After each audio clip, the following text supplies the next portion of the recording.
Hello and welcome to Bladed Articles.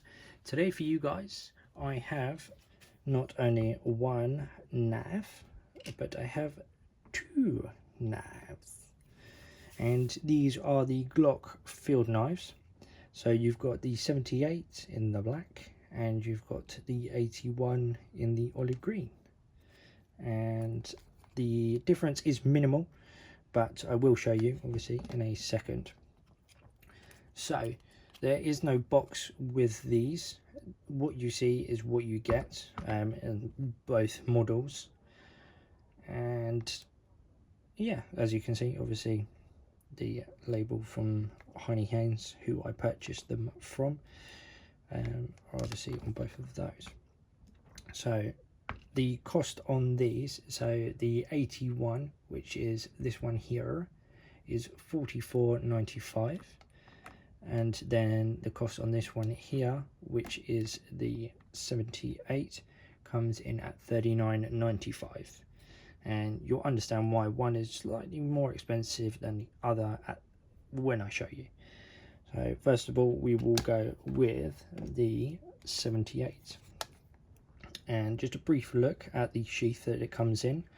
So we'll go from top to bottom, and you've got right at the end there an exit hole for obviously all your moisture, etc.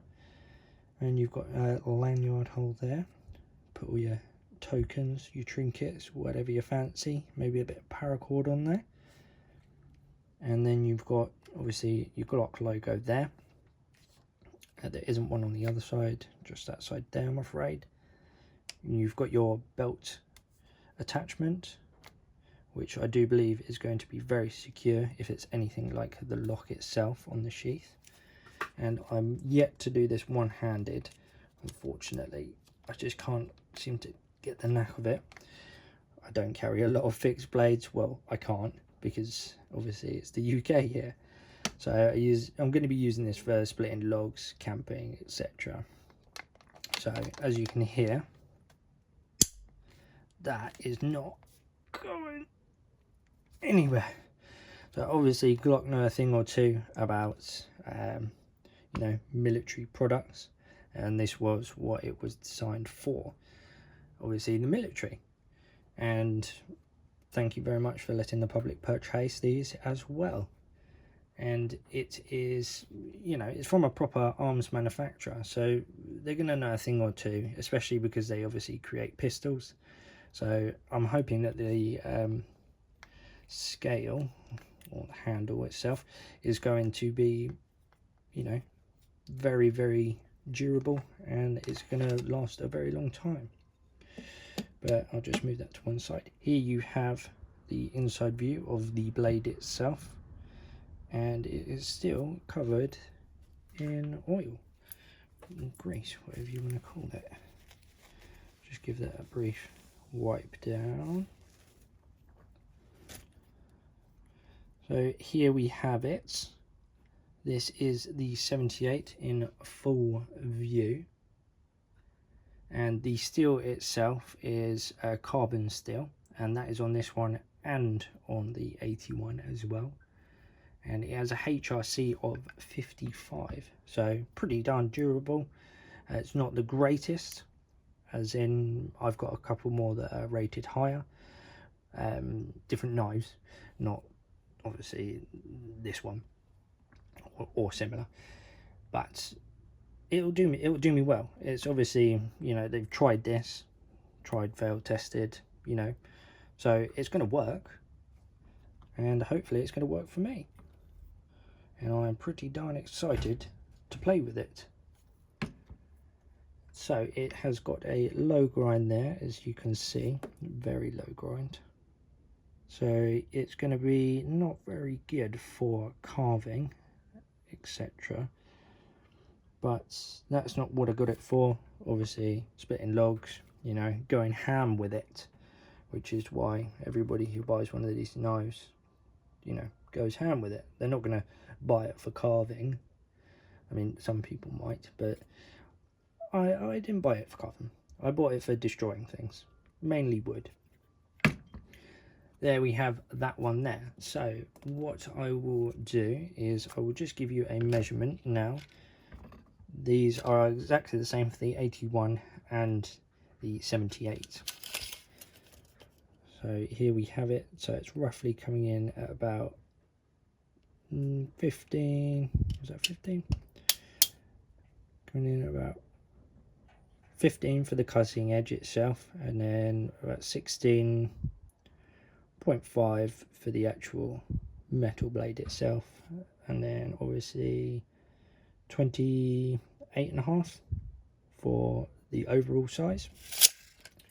Like I said, that's the same for the 81 as well, of which here she is, and she has still got grease on her. There's obviously a lot lying in those sheaths. So haven't had these long, haven't really had time to test them, so they are still lying in oil, etc., in the sheaths itself. So I'll just give you a quick size comparison on these. So here is, I'll just move, we'll go for this one, we'll do the 81.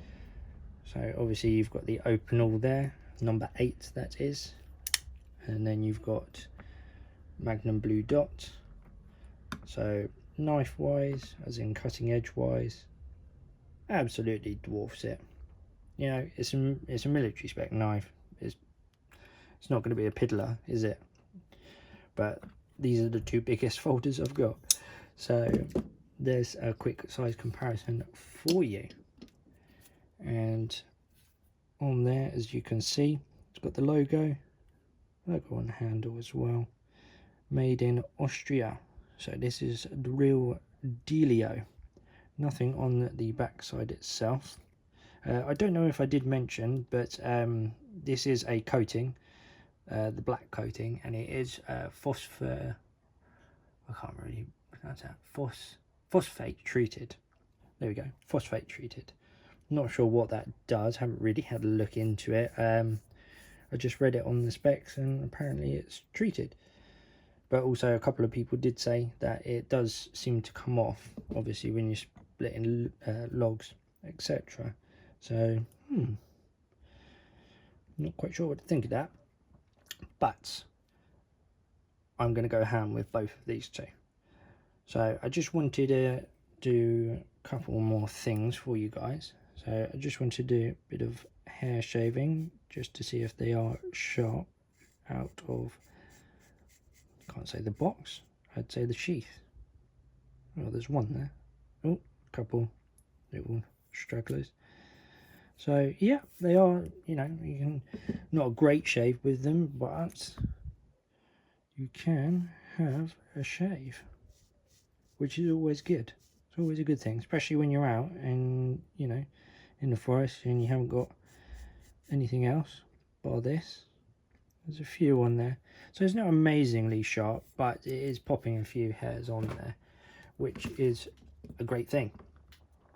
So to the next point, which will be this, when I can find it. I'm just going to give you guys a quick demo of the Sawback, because a lot of people have said it's very raspy.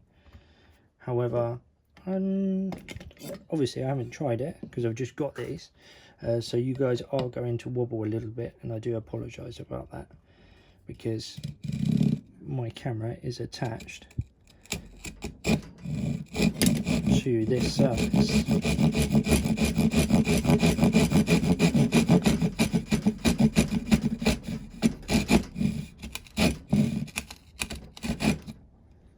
So it is raspy, yeah, they are quite correct. It's not amazing, I suppose, but you know, if you need to do a few bits,